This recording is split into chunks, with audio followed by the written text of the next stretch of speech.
¿sí?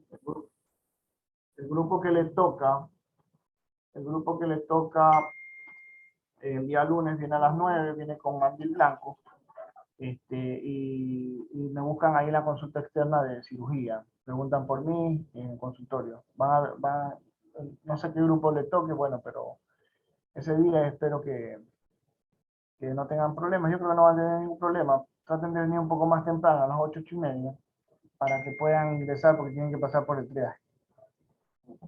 Listo. Es en la Clínica San Francisco, ¿no? No, no, no. En Aquí Solca. en Solca.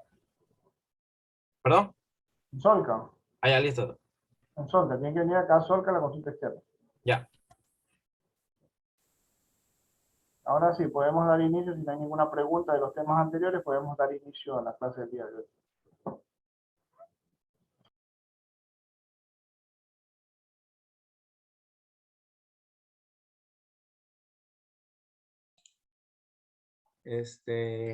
¿Sí se me oye? Sí.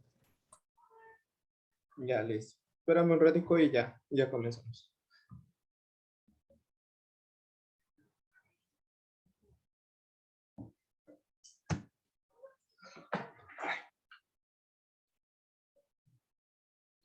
Listo. Creo que ya están todos los del grupo. Déjame mirar un ratico. Sí, es. Ya. Entonces, nosotros somos el grupo número 5 y nuestro tema que vamos a hablar el día de hoy es sobre choque. Ya. En un principio había una definición más rudimentaria sobre lo que es choque, la cual decía que sin importar su causa, el choque era la incapacidad para cubrir las necesidades metabólicas de la célula y las consecuencias de esto, que una lesión celular inicial podía ser reversible, pero si esta lesión se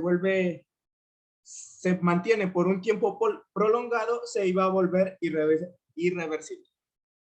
Ya en un abordaje más moderno, el choque se lo reconoce que consiste en la perfusión inadecuada de los tejidos, marcada por un descenso en el aporte de los sustratos metabólicos requeridos y eliminación insuficiente de los productos de desechos celulares, que va a implicar la falla del metabolismo oxidativo que puede inducir defectos en el aporte, transporte y utilización del oxígeno. Dentro de la fisiopatología, vamos a ver que todas estas van a estar impulsadas por la hipoperfusión y el desarrollo de déficit de energía celular, y va a estar mediado o regulado en múltiples niveles por receptores de estiramiento y vasoreceptores en el corazón y la vasculatura, quimiorreceptores, respuesta a la isquemia cerebral, liberación de vasoconstrictores endógenos, desplazamiento de líquido al espacio intervascular, absorción y conservación renal de sal y agua. En este último, lo que se va a activar va a ser el sistema renina-angiotensina-aldosterona.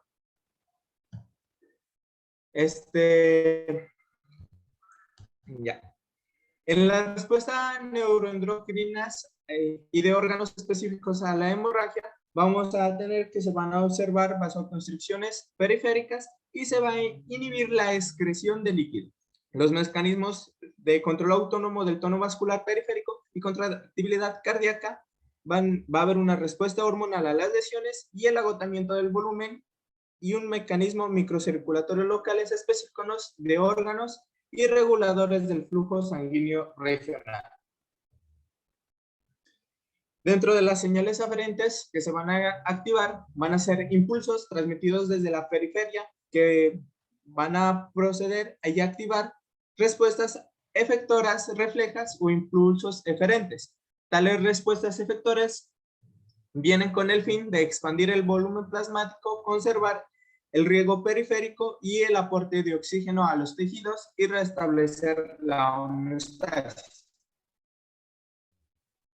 Se van a transmitir a través de las vías espinotalámicas y tiene como resultado la activación del eje hipotálamo, hipófisis suprarrenales. Asimismo, el sistema nervioso autónomo para inducir la estimulación simpática directa de la médula suprarrenal para liberar las catecolaminas. Entre las señales eferentes vamos a tener respuestas cardiovasculares que una hemorragia va a causar la reducción del retorno venoso al corazón y disminución del gasto cardíaco. Esto se compensa al incrementar la frecuencia cardíaca y contractibilidad del corazón y asimismo por vasoconstricción venosa y arterial. Entre señales eferentes tenemos respuestas hormonales que van a estar dadas por la estimulación del hipotálamo para producir hormonas liberadoras de corticotropina, que a su vez actúan la secreción de la hormona adrenocorticotrópica, por parte de la hipófisis. ¿Sí se me está escuchando? Sí, tranquilo. Sí, compañero, sí se le escucha. Es que me apareció un mensaje de que el internet estaba fallando. Bueno, dentro de las respuestas inmunitarias e inflamatorias,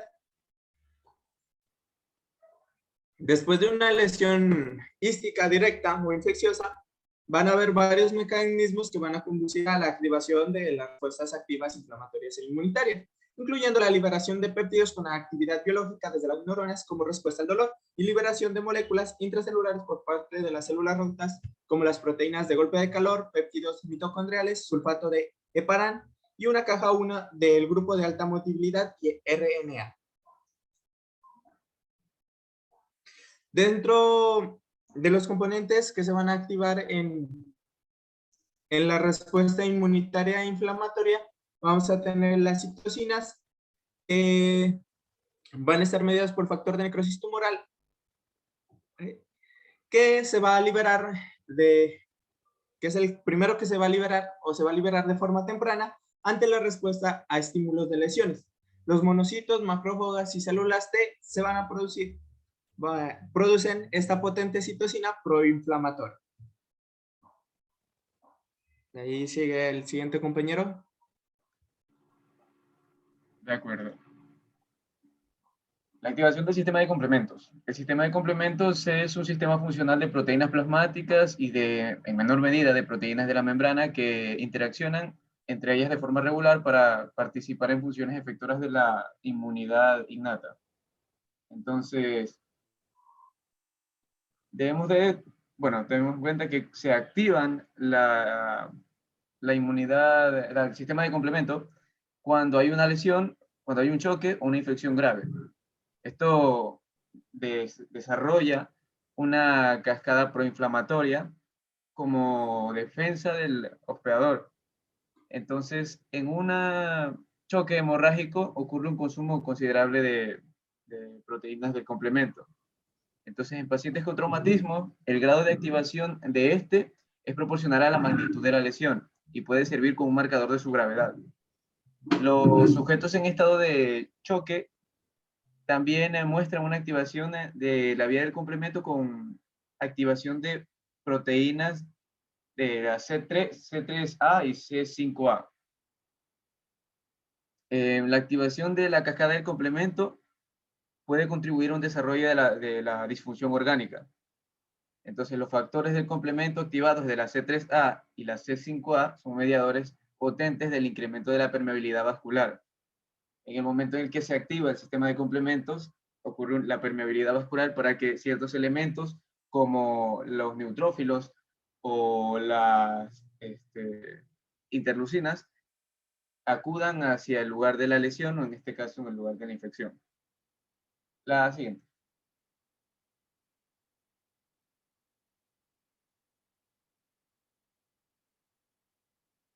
Ok. La activación de los neutrófilos es un acontecimiento temprano para aumentar la respuesta inflamatoria. Se incorporan al sitio de la lesión mediante la permeabilidad vascular. Eliminan agentes infecciosos mediante la fagocitosis pero sin embargo también activan leucocitos polimorfonucleares, que estos eliminan también agentes infecciosos que están en el lugar de la lesión, o en este caso la infección. Entonces los leucocitos polimorfonucleares activados son producto también o sea, producen lesión celular y disfunción orgánica, que generan y liberan diversas sustancias y pueden ocasionar en ciertas ocasiones lesiones celulares o ísticas. Hay mediadores que se activan, como por ejemplo la elastasa, la septecina G, y mediadores en pro de la vasoactividad, como los leucotrienos y eucocinoides. La siguiente.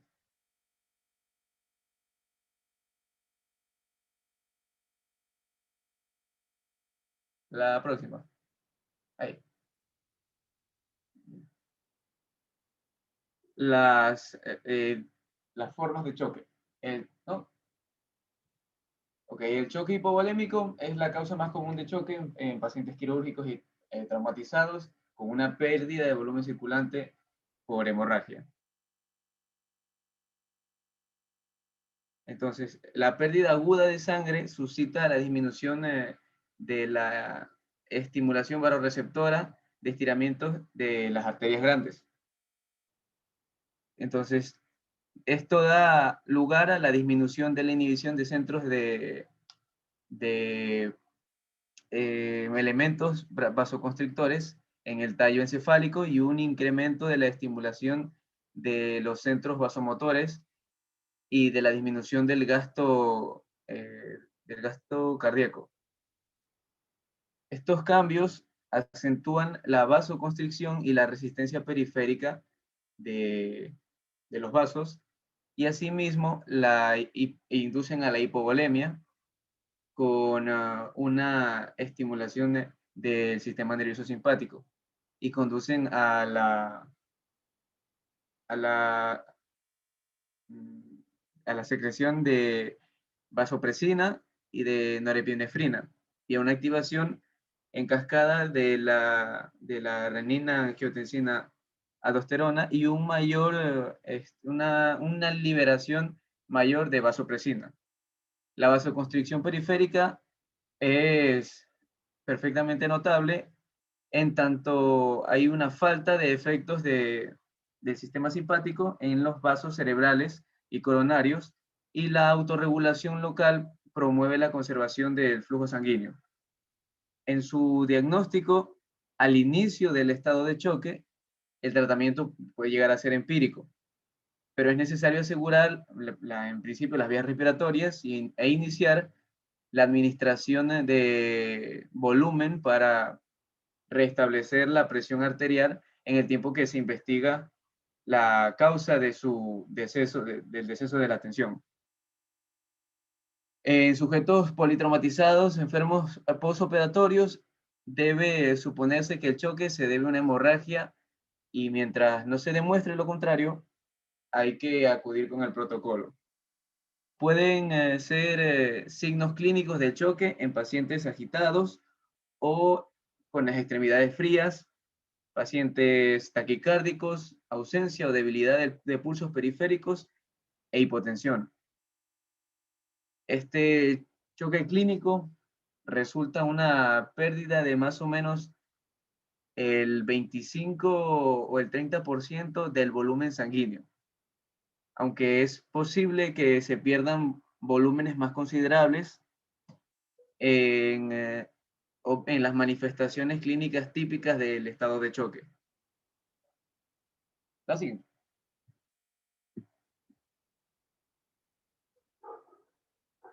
Ok. El choque por traumatismo, que es otra de las formas de choque. La reacción sistémica después de un traumatismo combina efectos de la lesión en los tejidos blandos, fracturas de huesos largos y pérdida de volúmenes de sangre considerables en la claridad de la agresión a la fisiología. Entonces, en el sujeto con traumatismo, es relativamente frecuente que desarrolle una insuficiencia de múltiples órganos, porque por el deceso del volumen de la perfusión en los tejidos de la sangre. Entonces, a estos pacientes pueden desarrollar un síndrome de la insuficiencia respiratoria aguda. Aunque este síndrome es poco común en estos pacientes, la hipoperfusión en el estado de choque por traumatismo se incrementa por la activación que ocurre en la inducción del estado de choque. Además, la isquemia o el síndrome de isquemia reperfusión es cada vez una prueba que demuestra que las hemorragias simples inducen a la activación proinflamatoria como resultado de muchos cambios celulares.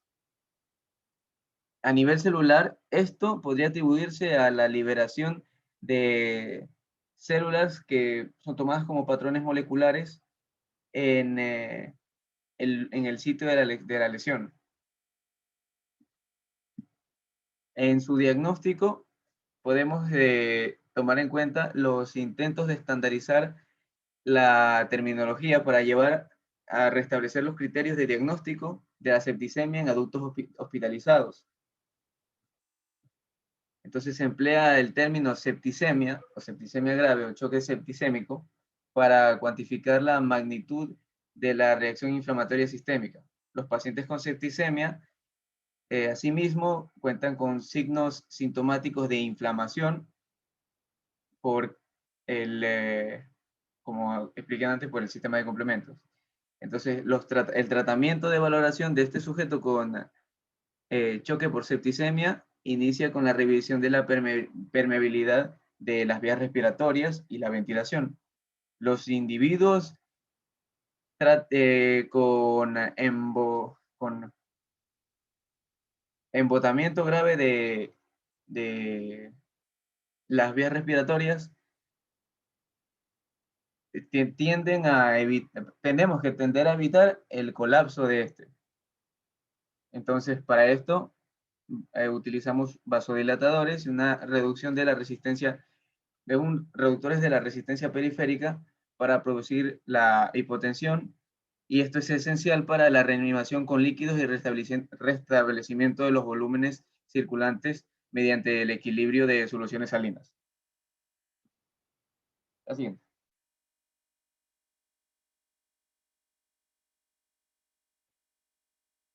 Ya.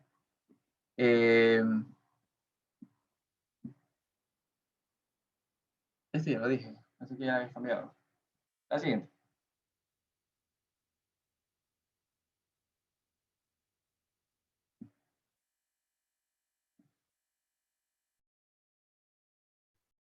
Buenas tardes, yo les voy a hablar acerca del choque cardiógeno, el choque obstructivo y el choque neurógeno. Empezando por el choque cardiógeno, se va a definir desde el punto de vista clínico como una falla de la bomba circulatoria que va a conducir a la reducción del flujo anterogrado e hipoxia ística subsecuente, con un volumen intravascular adecuado. En cuanto a los criterios hemodinámicos, tendremos una hipotensión sostenida, índice cardíaco reducido y presión en cuña de la arteria pulmonar alta. En sí, el choque cardiógeno es una afección que puede llegar a ser mortal, en la que el corazón repentinamente pues no va a bombear sangre suficiente para satisfacer las necesidades del organismo. Siguiente diapositiva, por favor.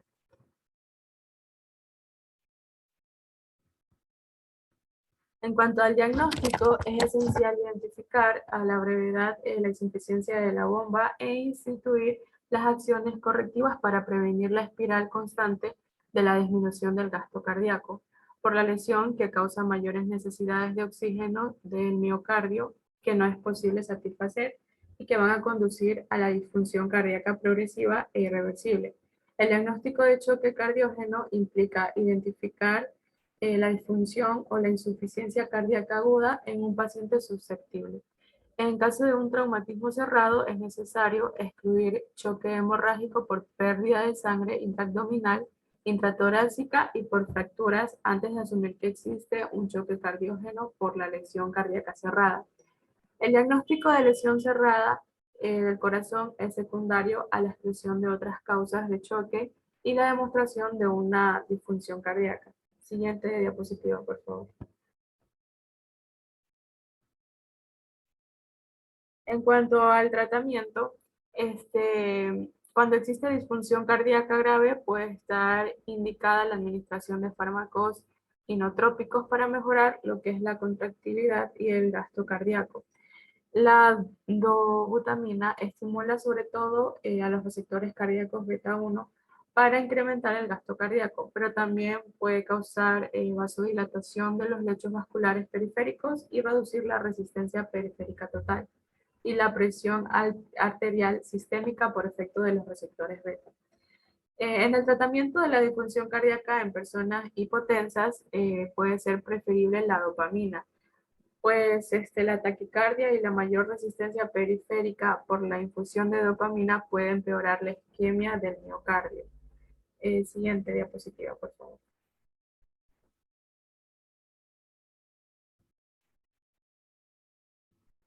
Continuamos con el choque obstructivo, que se identifica como un taponamiento cardíaco cuando se acumula suficiente líquido en el saco pericárdico para obstruir el flujo sanguíneo a los ventrículos. El pericardio no se extiende de manera aguda, en consecuencia de esto, volúmenes pequeños de sangre pueden causar un taponamiento cardíaco.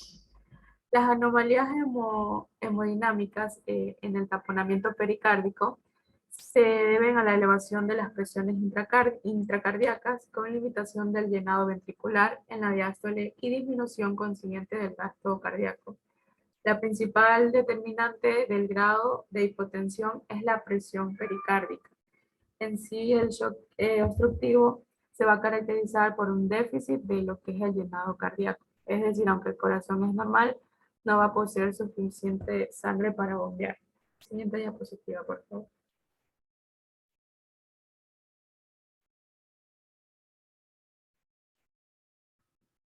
En el diagnóstico de neumotórax, la atención debe establecerse en la exploración clínica. Los datos comunes incluyen insuficiencia respiratoria en un paciente despierto, hipotensión, disminución de los ruidos respiratorios en un hemitórax, hiperresonancia a la percusión, distensión venosa yugular y desviación de las estructuras mediastínicas hacia el lado no afectado con desviación traqueal. Los pacientes con paro circulatorio por taponamiento cardíaco necesitan descompresión pericárdica urgente, por lo general a través de una toracotomía izquierda. La triada de Beck consiste en hipotensión, tonos cardíacos amortiguados y distensión de las venas del cuello, como podemos observar en la imagen. La ventana pericárdica diagnóstica es un método más directo para determinar lo que es la presencia de sangre en el pericardio. Siguiente diapositiva, por favor.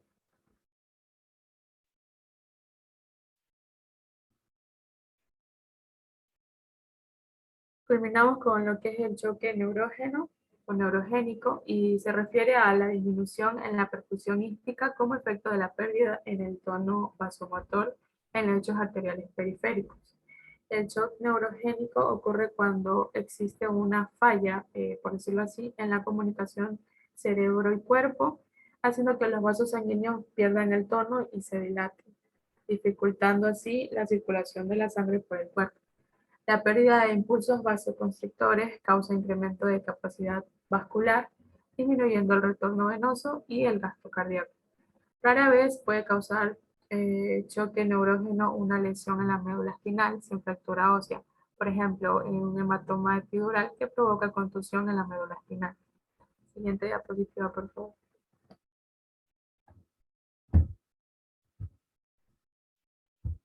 En cuanto al diagnóstico, la lesión aguda de la médula espinal puede ocasionar bradicardia, hipotensión, arritmias cardíacas, disminución del gasto cardíaco y reducción de la resistencia vascular periférica. Los sujetos con lesiones motoras completas tienen probabilidad 5 veces mayor de requerir vasopresores por choque neurógeno, en comparación con aquellos que sufren lesiones incompletas.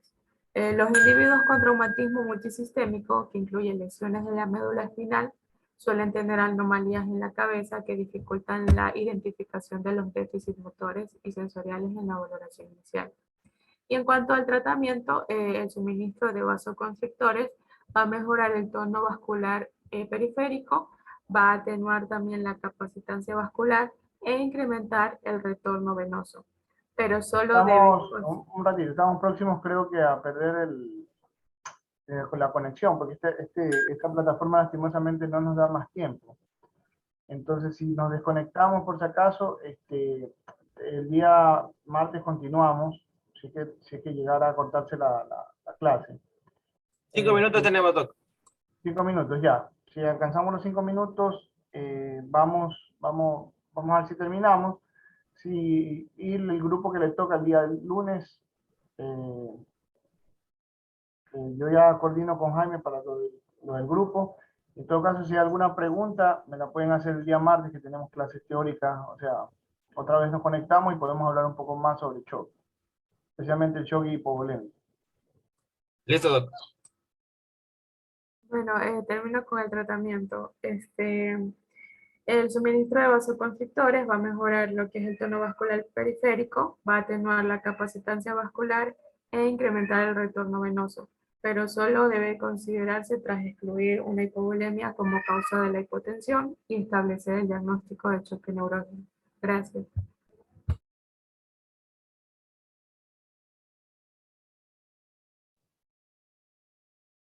Bueno, en todo caso, lo más importante hablar del tema de shock, para culminar este tema, es hablar más sobre el shock hipovolémico. Ustedes vieron ahí que el shock hipovolémico no solamente es por pérdida sanguínea, sino también por pérdida de líquidos, o también por falta de ingesta de líquidos. Entonces, este shock está catalogado en 4 clases según la sintomatología que se toma: el gasto urinario, se ve lo que es la frecuencia cardíaca, se ve lo que es la presión arterial. En este caso vemos que en el shock hipovolémico lo último que se afecta es la presión arterial. Lo primero que se afecta generalmente es la frecuencia cardíaca, porque existen los mecanismos compensadores para tratar de mantener la presión arterial. Nosotros vemos también por síntomas neurológicos también, en un shock tipo 3, tipo 4, y hay sintomatología neurológica. En el caso de lo que es el gasto urinario, también tienen que ver que en los primeros estadios, en 1 o 2, no son tan visibles o medibles lo que es el gasto urinario, sino que en el estadio 3 y 4 ya el gasto urinario puede llegar desde oligonuria a anuria. Esto de aquí, el hablar del grado 3 o grado 4 de shock hipovolémico, generalmente nos da más o menos una cantidad aproximada de líquido o de sangre. En el caso de cirugía, en los traumas, nosotros más vamos a ver lo que es calcular pérdida sanguínea. Desde un shock grado 1, que puede ser las pérdidas de menos de 1000 ml de sangre, hasta un shock grado 4 que pueden ir por encima de los 2000 o 2500 de pérdida sanguínea, en los cuales nosotros tenemos que actuar rápido, con reanimación con líquido cristaloide y también con coloide. Y si tenemos a la mano un banco de sangre en nuestro hospital, obviamente lo que tenemos que tratar de reemplazar es siempre con sangre. Pero lo primero es tratar de mantener la frecuencia cardíaca y la presión arterial para que el corazón bombee sangre a todo el cuerpo. Pero si nosotros no tenemos sangre, el exceso de líquidos puede encharcar al paciente y puede llevarlo a un edema. Entonces nosotros tenemos que, como primera línea, dar eso, pero después de eso tenemos que administrar componentes sanguíneos, sangre completa o concentrado glóbulo rojo. Cuanto a los demás shocks, bueno, los demás shocks son de tipo distributivo: el shock neurogénico, el shock de tipo anafiláctico. Estos shocks son más de tipo distributivo, son por mecanismos vasodilatadores mediados por histamina y otras sustancias que son vasodilatadores, que actúan a nivel de la circulación general y provocan un shock por, como su nombre lo mismo, por redistribución de líquido a tercer espacio, que lo hace por estos factores que se ven. En el caso del neurogénico, afecta a los receptores nerviosos; en el caso del anafiláctico, por mecanismos vasodilatadores generalizados. En el caso del shock cardiogénico, el shock obstructivo, el shock cardiogénico es debido a falla del corazón como bomba. Y en el caso del shock obstructivo, generalmente es algo que no deja que el corazón funcione de buena manera. Este es un ejemplo del taponamiento cardíaco. El tipo sanguíneo por trauma puede ser por tipo de líquido en los casos de pericarditis, o derrames pericárdicos que pueden ser por causas infecciosas y también por causas oncológicas, que pueden provocar un taponamiento y provocar un shock obstructivo. ¿Sí? Entonces esos son los tipos de shock generalmente, pero en el que más nos enfocamos nosotros en trauma, que es el que tenemos acá, es en el shock de tipo hipovolémico. Y lo que tiene que ver con el shock neurogénico, en los traumas raquimedulares, que puede haber este tipo de shock, especialmente en pacientes con politrauma y trauma raquimedular. No sé si alguien tiene alguna pregunta, si alguien tiene alguna pregunta puede hacerla, si no en la próxima clase podemos discutir un poco más o hablar un poco más sobre lo que es shock.